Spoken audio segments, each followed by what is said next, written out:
Bonjour, mon nom est Robert Pilon, je suis coordonnateur à la Fédération des locataires d'habitation loyer modique du Québec. Nous sommes le vendredi 17 avril et nous commençons notre 5e semaine de confinement.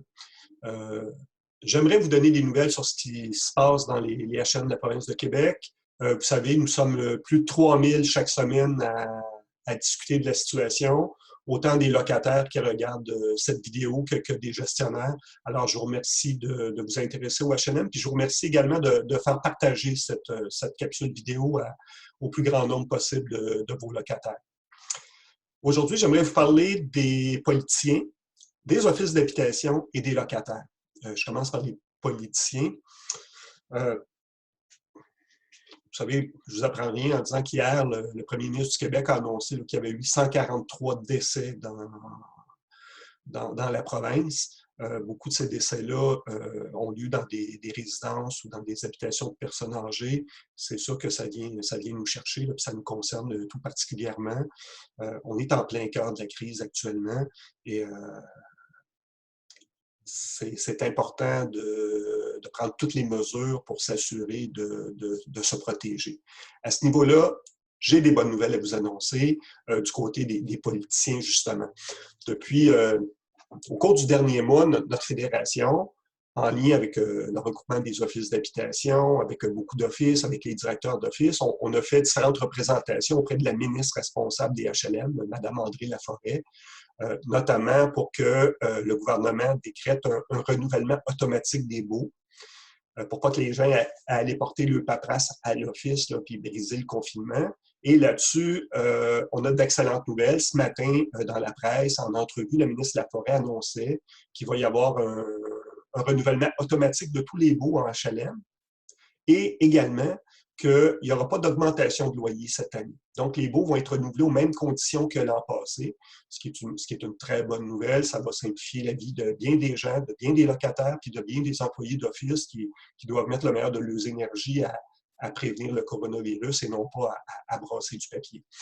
L'autre bonne nouvelle que la ministre nous a annoncée, c'est que pour aider à lutter contre l'isolement des gens dans leur logement, la ministre a demandé à 75 fonctionnaires à la Société d'habitation du Québec de bien vouloir prendre le téléphone et appeler régulièrement les 35 000 ménages âgés qui sont dans les HLM de la province.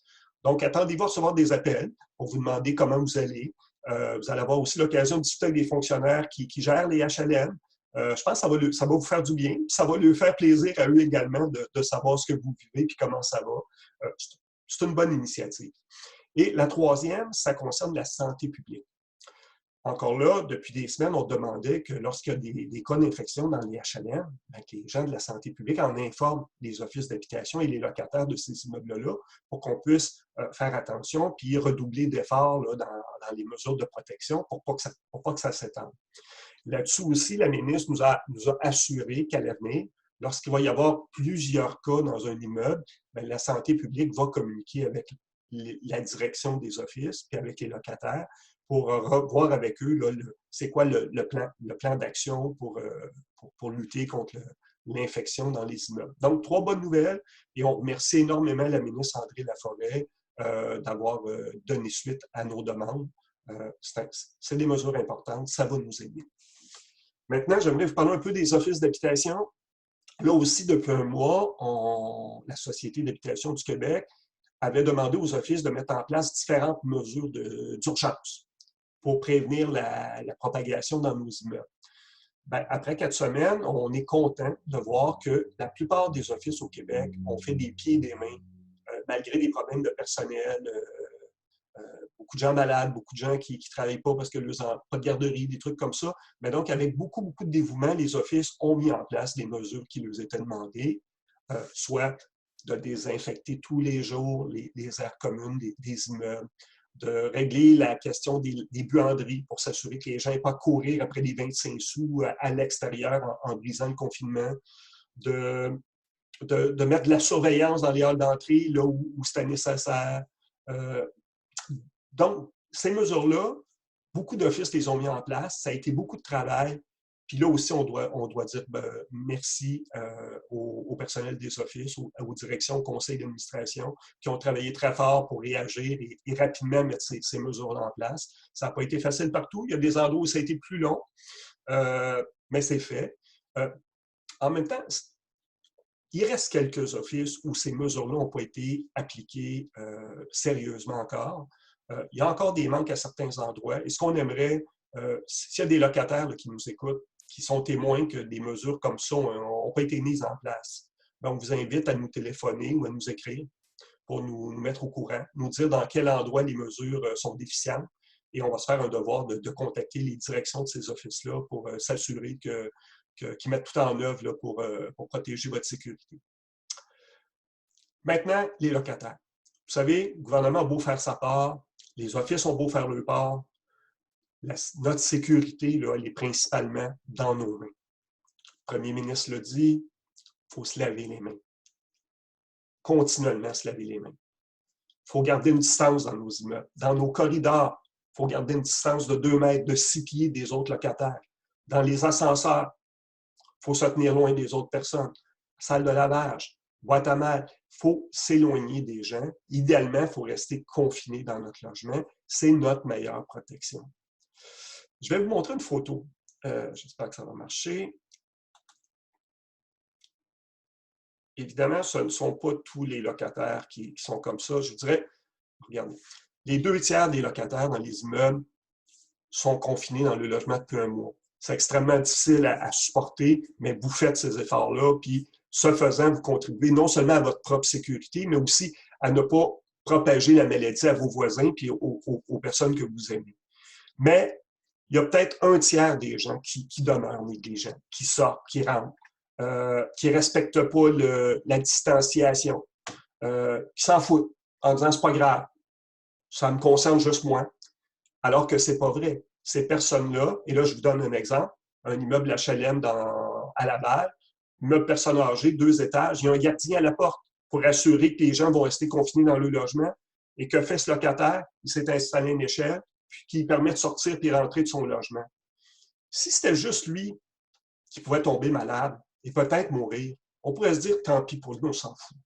Le problème, c'est que cette personne-là, elle va dans le corridor, elle va porter ses vidanges, elle va à la récupération, elle va chercher son courrier, elle passe dans les escaliers, elle va à la salle de lavage. Et cette personne-là, elle peut involontairement en contaminer d'autres, ses voisins, ses voisines, et cette personne-là pourrait en mourir. Donc, un geste comme ça, c'est totalement inacceptable.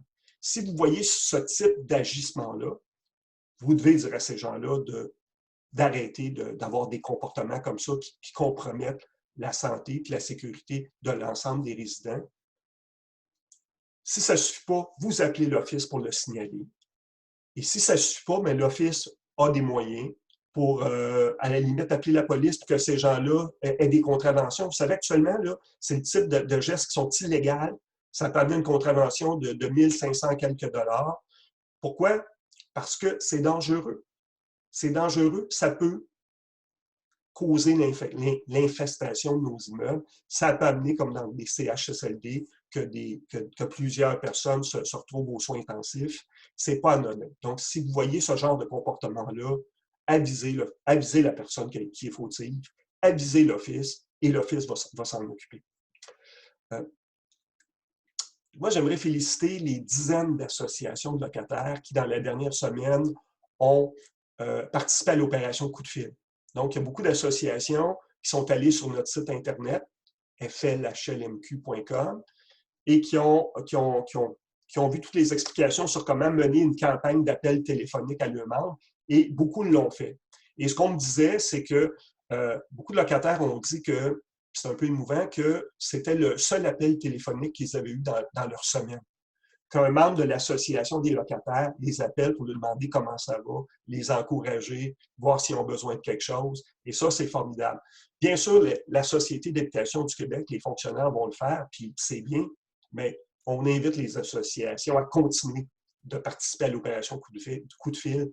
Appelez vos membres pour leur monter le moral. Comme ça, ça leur fera au moins 2 coups de téléphone dans la semaine. La semaine passée, on demandait aux gens si vous de ne pas vous gêner de nous envoyer des vidéos de chansons, de témoignages, n'importe quoi qui peut aider à nous encourager à passer au travers du confinement, puisqu'on a encore des semaines de confinement à vivre. Alors, ne vous gênez pas, envoyez-nous des vidéos. Et je vous invite à aller sur notre site Facebook, FLHLMQ, notre site Facebook. On a enregistré dans la dernière semaine une magnifique chanson et j'espère que vous allez l'apprécier. Alors là-dessus, écoutez, je vous souhaite une bonne semaine. Prenez soin de vous et à la semaine prochaine.